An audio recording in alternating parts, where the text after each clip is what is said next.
Toda vez que você quer que o governo gaste mais, a intenção vai ser sempre maravilhosa, ótima. Mas o que acontece? O governo gasta mais, ele aumenta seu endividamento, ele passa a ser visto como um pior pagador. Naturalmente, os juros da economia sobem, tanto para você controlar a inflação, tanto como o mercado agora passa a ver o governo como um devedor pior do que antes. Como é que nós vamos resolver essa questão no curto prazo, principalmente para tirar essa espada nas costas das pessoas que são castigadas pela inflação?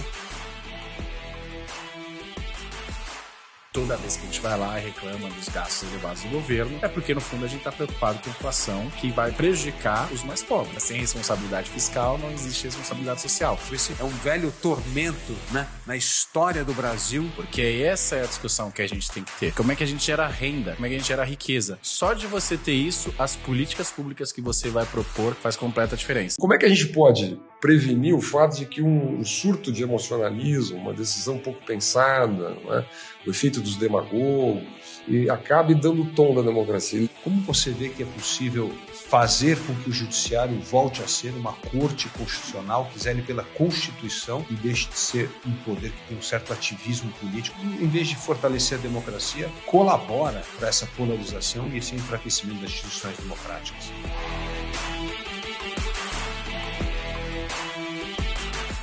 Esse mundo da democracia pautado em instituições, as instituições clássicas da democracia liberal, essas aí, o parlamento, os sindicatos, os partidos, a mídia profissional, eu não digo que esse mundo explodiu, mas esse mundo perdeu relevância. Porque, no fundo, as raízes desse problema da polarização do populismo, eles são muito mais profundos. Com professores, eu não posso ser nem um profeta, nem um demagogo. O professor ele tem que usar com muita parcimônia o poder que ele tem. Não se cria consenso. Sem consenso não há democracia, né?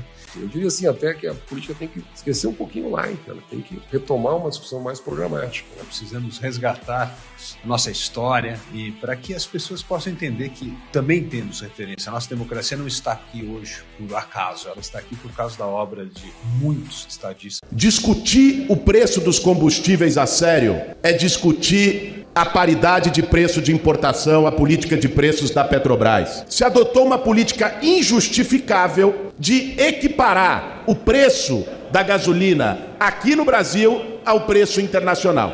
Nós precisamos acabar com essas falácias. O Boulos até pode entender de invadir terra, mas não de economia. PPI foi feito em 2016, sabe por quê? Porque o PT, na época da Dilma, fez o controle de preço. Controle de preço que deu prejuízo de 100 bilhões de reais. Mais do que teve de prejuízo na época da Lava Jato, que também foi na época do PT. Ora as bolas! O Brasil não é independente em combustível, precisa importar. Se precisa importar, se paga em que dinheiro, pelo amor de Deus? Se paga em dólar. Ah, Gilson, então por que não faz a refinaria? Apesar da Petrobras não ter um monopólio, o setor privado não tem segurança de investir no Brasil, porque não sabe quando o PT vai querer de novo controlar preço. Como que o investidor privado vai entrar no mercado para competir com o setor público que pode baixar o preço e vender abaixo do preço de custo? É claro que não vai fazer. Pessoal, controle de preço vai gerar prejuízo e esse prejuízo vai ser pago por quem? Pelo pagador de imposto. Privatiza a Petrobras, abre o mercado.